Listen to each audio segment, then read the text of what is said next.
व्यासाय विष्णुरूपाय व्यासरूपाय विष्णवे नमो वै ब्रह्मनिधये वासिष्ठाय नमो नमः। బ్రాహ్మణాచార నిరూపణము. భరద్వాజ మహర్షి. వాయువే ప్రాణపతి.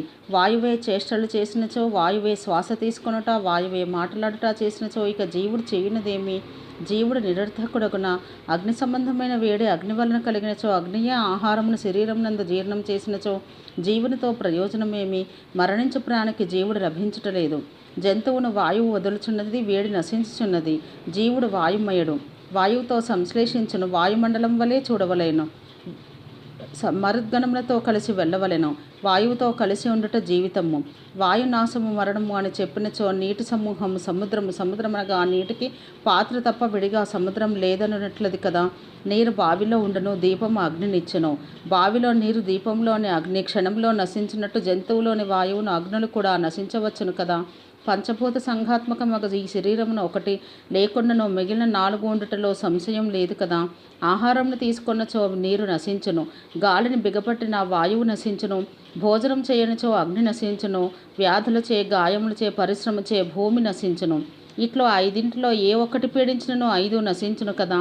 ఇట్లు పంచత్వం పొందినచో జీవుడు దేనిని అనుసరించును, దేనిని బాధించును, దేనిని విన్ను, దేనిని మాట్లాడను. ఈ గోవు పరలోకమున ఉన్న ఎడల తరింపచేయును అను భావించి ఒకడు గోవును దానం చేయును. దానం చేసిన వాడు మరణించిన పిదప ఆవును ఎవరిని తరింపచేయును? దానము చేయబడిన గోవు, దానము చేసినవాడు, దానమును స్వీకరించినవాడు ఈ లోకముననే మృతి చెందును కదా. వారెట్లు ఎప్పుడు ఎక్కడ కలయుదురు? పక్షులచే భక్షించబడిన జంతువు, పర్వతం నుండి పడి మరణించిన జంతువు, అగ్నిచే దహించబడిన జంతువు మరల ఎట్లు బతుకును? సమూలముగా నరికివేసిన వృక్షము మరల చిగురించినట్టు బతుకున్నప్పుడు పనులు చేసిన వారు మరణించిన మరల ఎట్లా వచ్చుదురు? ఎక్కడికి వెళ్ళును? పూర్వమున జీవి మాత్రమే సృజించబడినది, ఆ జీవమే తిరుగుచున్నది అని కదా చెబితిరి. చనిపోయిన వారు చనిపోయిన వెంటనే నశించుచున్నారు. ఒక బీజం మరి ఒక బీజము నశింపచేయుచున్నది. అయినప్పుడు తిరిగి వచ్చినదేమి? పరలోకమునకు వెళ్ళునదేది? కావున ఓ బ్రాహ్మణోత్తమ, నా మనసులో ఈ సంశయం ఏర్పడింది. నిన్ను ఆశ్రయించి తిరిగి కావున నా సంశయమును సర్వజ్ఞుడవాగు నీవు తొలగించము. సనంద మహర్షి అని ఈ విధంగా భరద్వాజ మహర్షి ప్రశ్నించగా, బ్రహ్మపుత్రుడకు భృగు మహర్షి అతని సందేహ నివృత్తి కొరకు మరల ఇట్లు పలికెను. దానము చేసిన వానికి, కార్యములు చేయువానికి, జీవునికి ప్రాణములు లేవు. ప్రాణి అనగా జీవుడు మరో దేహమును ప్రవేశించును, శరీరం మాత్రమే నశించును. జీవుడు శరీరమును ఆశ్రయించి ఉండవాడు కాదు, శరీరం నశించినచో నశించువాడు కాదు. అగ్నిచే సమిధలు దహించబడను అనగా అగ్ని సమిధలను ఆశ్రయించి ఉండనది కాదు, సమిధలచే నశించినది కాదు. సమిధల స్వరూప నాశములో అగ్ని కనబడదు, కావున అగ్ని నశించినది అని భావింతము. భరద్వాజ మహర్షి, సమిధల నాశముచే అగ్ని నశించకపోవచ్చును, కానీ సమిధలను పూర్తిగా దహించిన తరువాత అగ్ని అచ్చట కనబడదు కదా. సమిధలు లేనప్పుడు అగ్ని శాంతించును, కావున నశించుననే భావించుచున్నాను. సమిధలు లేనప్పుడు అగ్ని గతి ప్రమాణము స్థితి ఉండటలేదు కదా. భృగు మహర్షి, సమిధల ఉపయోగం తర్వాత అగ్ని కనిపించదు. సమిధలు లేని అగ్ని శాంతించును, కావున నశించుననే భావింతును. గతి ప్రమాణం సంస్థానం కూడా లభింపదు. సమిధల ఉపయోగం తర్వాత అగ్ని లభించినట్టు ఆకాశానుగతమైనది, నిరాశ్రయమైనది సూక్ష్మ ఒకటి వల్ల తెలియజాలము. అట్లే శరీరమును విడిచినప్పుడు జీవుడు ఆకాశం వలె ఉండును. అతి సూక్ష్మమైనదొకటి జ్యోతి వలె నశించదు. అగ్ని ప్రమాణములను ధరింపచేయును, అతన్నే జీవునిగా తెలియము. వాయు సంధారణమగు అగ్ని ఉచ్ఛ్వాస నిగ్రహం వలన నశించును. ఆ శరీరాగ్ని నశించినప్పుడు దేహము అచేతనమగును. దేహమునకు ఆధారం భూమి, కావున భూమి మీదనే పడను. ఈ విషయం స్థావర జంగములకు అన్నింటికీ సమానము. వాయువు ఆకాశమును అనుసరించును, అగ్ని వాయువును అనుసరించును. ఆకాశ వాయువగ్నులు ఒకటి కావున వాయువగ్నులు భూమి యందుండును. ఆకాశం ఉన్న చోట వాయువు ఉండును, వాయువు ఉన్న చోట అగ్ని ఉండును. ఈ 3 మూర్తిమంతములు కావు, శరీరులు మాత్రము మూర్తిమంతులు. భరద్వాజ మహర్షి, దేహదారులలో అగ్ని, వాయు, భూమి, ఆకాశ జలములే ఉన్నచో అచట జీవుని గుర్తించే చిహ్నమేమిటో నాకు తెలుపుము. పంచాత్మక, పంచరథము, పంచ విజ్ఞాన సంయుక్తమైన ప్రాణుల శరీరము జీవుడు ఎట్టివాడో తెలియగోరుచున్నాను. మాంసము, నెత్తురు, కొవ్వు, చీము, నరములు, ఎముకలు కలిసి ఉన్న శరీరమున జీవుడు కనబడటలేదు. అనగా శరీరమును చీల్చి చూసిన మాంసాదులు కనబడుచున్నవే కానీ జీవుడు కనబడటలేదని భావము. జీవుడు లేని శరీరమే పంచభూతమయమైనచో శారీరక మానస దుఃఖం తెలియనిది ఎవరు? జీవుడు చెవులతో వినును, కానీ మనసు పరాకుగా ఉన్నప్పుడు వినలేడు. కావున జీవుడు నిరర్థకుడే కదా. మనసుతో కలిసిన కంటితో అందరూ చూతురు. మనసు వ్యాకులముగా ఉన్నప్పుడు చూచుచున్నను కనబడదు. నిద్రావసంలో ఉన్నప్పుడు చూడజాలడు, వాసన చూడజాలడు, వినజాలడు, మాట్లాడజాలడు, స్పర్శను తెలియజాలడు.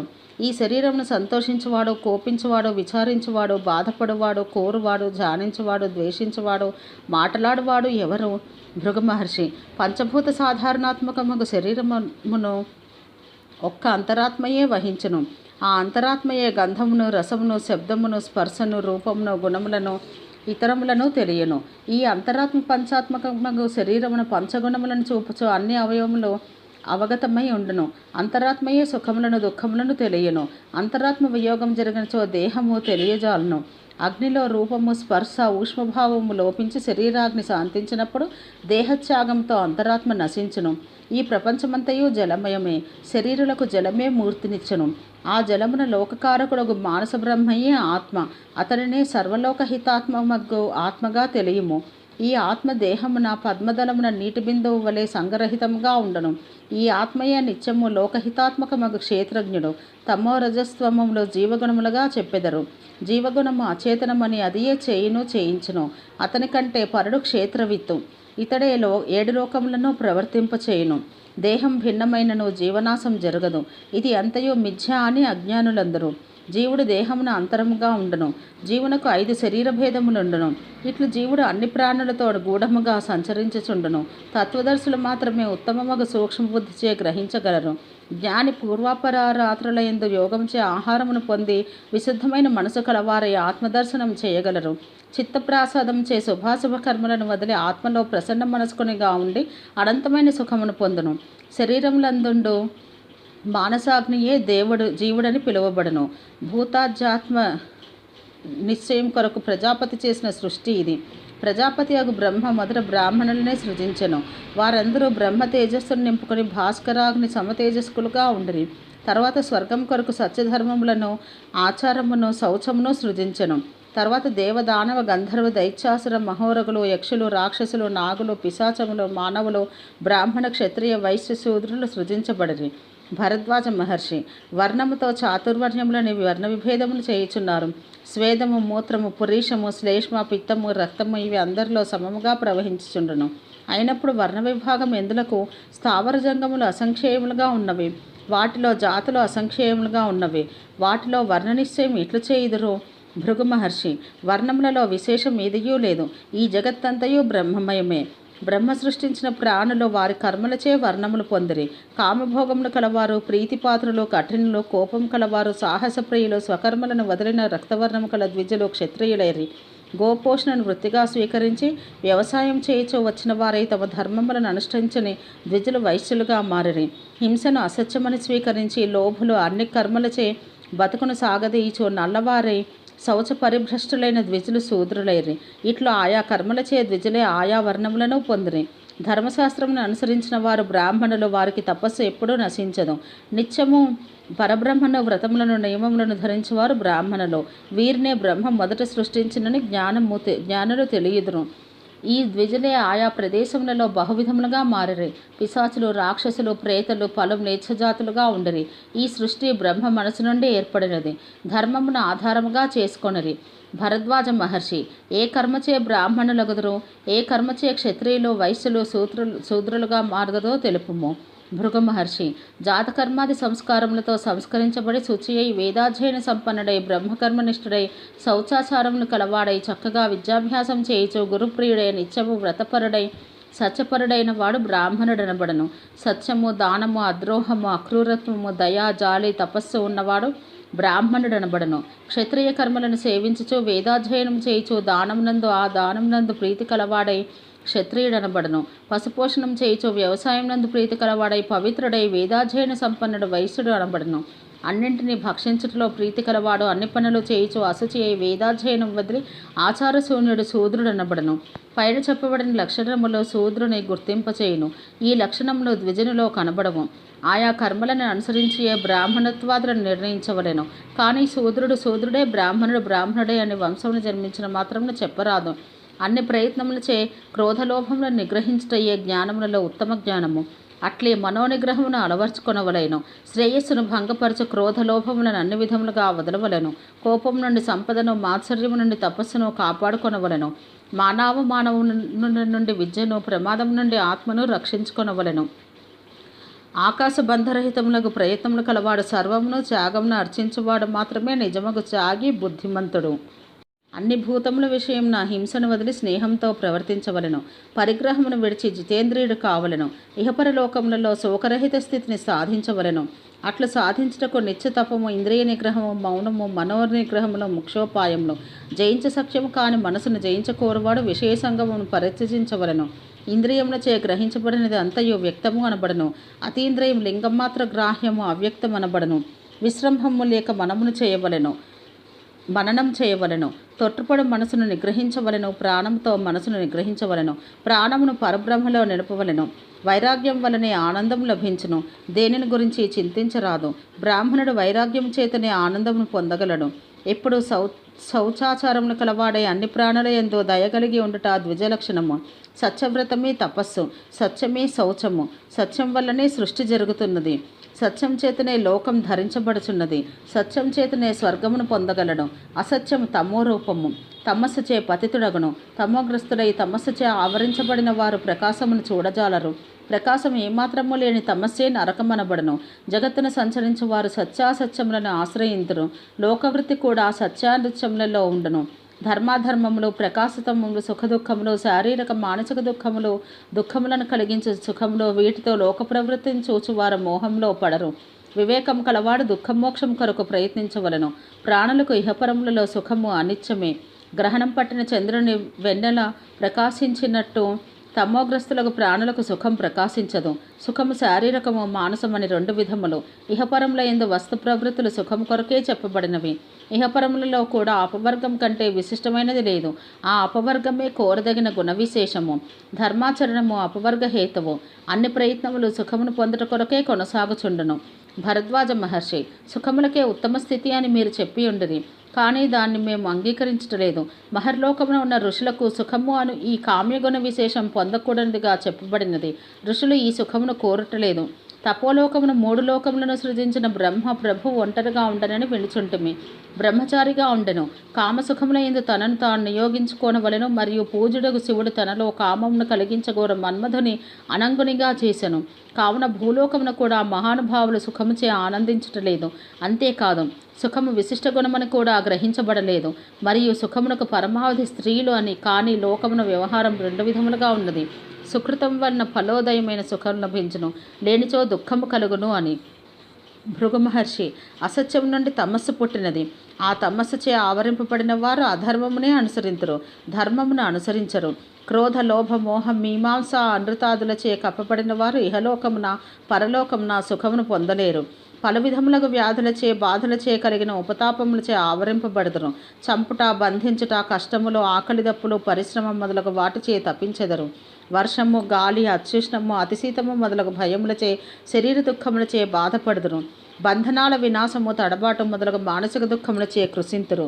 జరా, మృత్యువు మొదలగు ఇతర దుఃఖములచే ఆక్రమించబడుదురు. స్వర్గమున శారీర మానసిక దుఃఖములు ఉండవు. ముసలితనము, పాపములు ఉండవు. నిత్యము సుఖమే ఉండను. ఇచ్చటి సుఖదుఖములు రెండూ ఉండును.